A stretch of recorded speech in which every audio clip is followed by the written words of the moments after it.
I'm voting Stormy for president. Yes. Hello. Oh, thank you.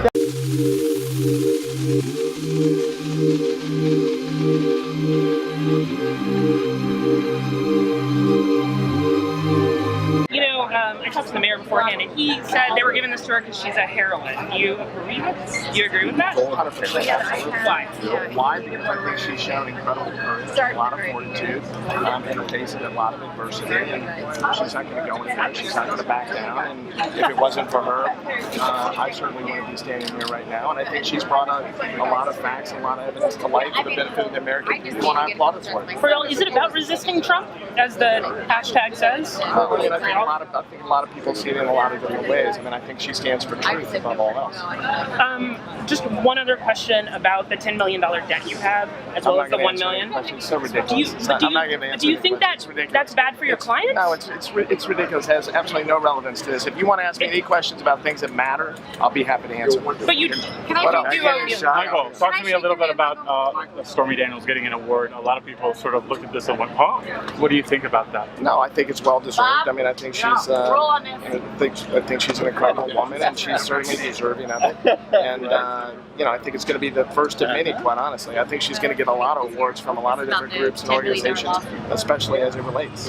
Why do you think Stormy Daniels has been able to capture everyone's attention like this? Well, because I think she's a strong woman, and I think that she has significant fortitude, and I think that she stands for truth and principles that people identify with, and I think that's important. What's the next step for you guys? Well, if I told you the next step, I would have been a very good attorney now, would I? So, you know, I can't tell you.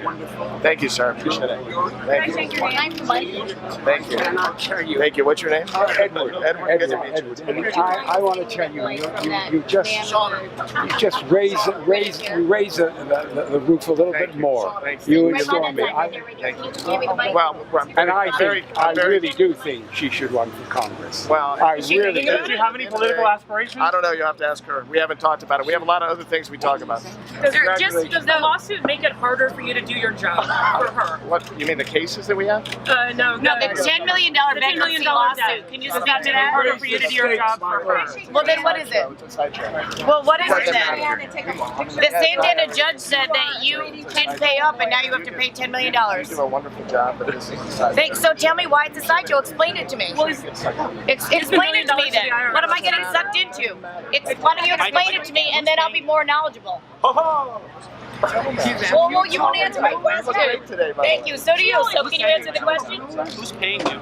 We've been paying us. We've raised money for the crowd justice. That's who's paying us. I mean, people believe that there's some other nefarious group or some left-wing cause out there funding this. It's all a bunch of nonsense. We've been very clear all along about who's paid us and how we're being paid and who's funding this. I mean, we've been far more transparent than anyone on the other side. I mean, no one's talking about who's paying Michael Cohen's legal bills, whether it's the Qataris or somebody else. No one's talking about who's paying Donald Trump's legal bills. I mean, I think people need to start asking these questions. Michael, some people have criticized you're going after reporters. Is there any regrets about that at all? I don't think I've gone after reporters. I think actually I tweeted this out some time ago. If you look at the thousands of requests that we've had, we've made ourselves available to reporters in a very large way. We've been incredibly accessible, far more accessible than Michael Cohen or Donald Trump or any of their attorneys. I mean, when's the last time that any of you had any of them on camera, or when's the last time any of them responded to questions? Or but they're not suing reporters. You threatened to sue a reporter. Well, no, I don't think that's a fair characterization. I think I've been very I think we've been very fair with the press. We absolutely believe in the role that the press does in the First Amendment. There's no question about that. If you look at the thousands of responses we've provided to reporters, both print and television and radio, we have been incredibly accessible. I receive compliments every day of the week from countless reporters about how great we are to work with, what a pleasure it is to work with us, how cooperative we are, how quick we are to respond. So, you know, the fact that a few reporters may be upset with us, I mean, that's not unusual. One biographical question. How did you end up with the Stormy Daniels case? I can't answer that because it's privilege, but what I will tell you is how I did not end up with the Stormy Daniels case. No left-wing group recommended that Stormy and I meet or talk. There was no left-wing big fat donor that suggested it. There was no political party. There was no PAC. There was none of that. And people have a tough time believing that, but I think what they have forgotten is if you back up 3 or 4 months and you think about where this case is taken off from, then perhaps you are a little more accepting of that. But that's the honest to God truth. There's no, impeachment effort that put me in touch with her or her in touch with me. It's a bunch of nonsense. It's meant to distract away from the facts and the issues in the case. Very similar to the constant issues about who's paying the bills and who's paying the fees, etc. Well, I'm glad you asked that question. We're looking forward to the following 4 things. Okay.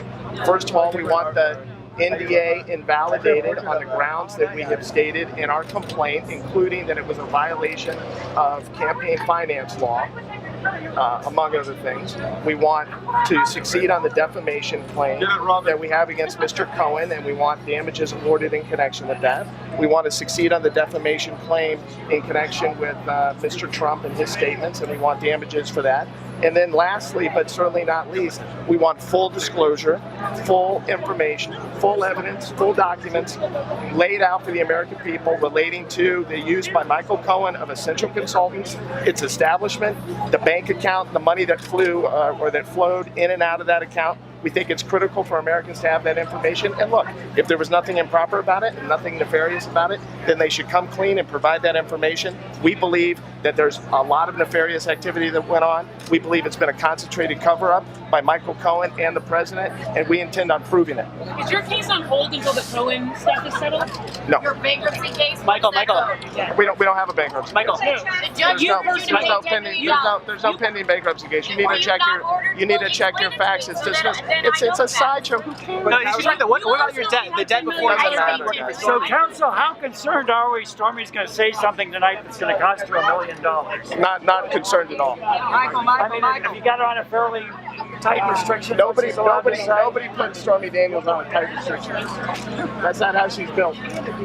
Well, it's kind of a turnout. I think that she got so big by being honest and telling the truth and being who she is. I mean, what you see is what you get, and I think that's why Americans are so taken with her, because she doesn't pretend to be somebody she's not.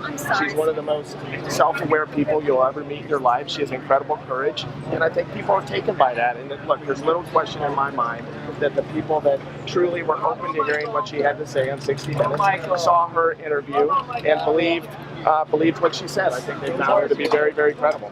How much more is there for her to say? Oh, I think there's a lot. I think there's a lot more for her to say. I don't think that. I know that. Do you think this message will play well in Middle America? The message of even Yes. this city. Well, I don't think that there's anything unique about traveling people to get here, and for my colleagues who are all, we Thank really you. appreciate Thank you for you doing that. stopping. We have a mutual friend, Ruda. Really? Yes. Oh yeah. She wanted me to stop by. And say Oh, okay. Well, thank you. Yeah, she's wonderful. Yeah.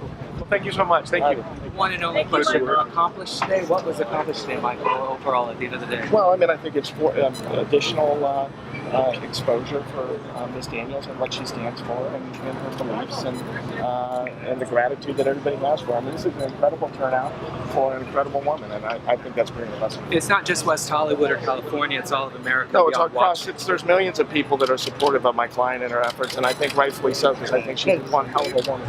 And what can we expect next? What type of, she was just asking you about an ending, what type of closure are we going to see here? Well, I don't know when we're going to see. I don't know when we're going to see closure, but I can assure you there's going to be a hell of a lot of fireworks in the meantime. So thank you. Alrighty, thanks guys. Thank you so much. Thank you. All right.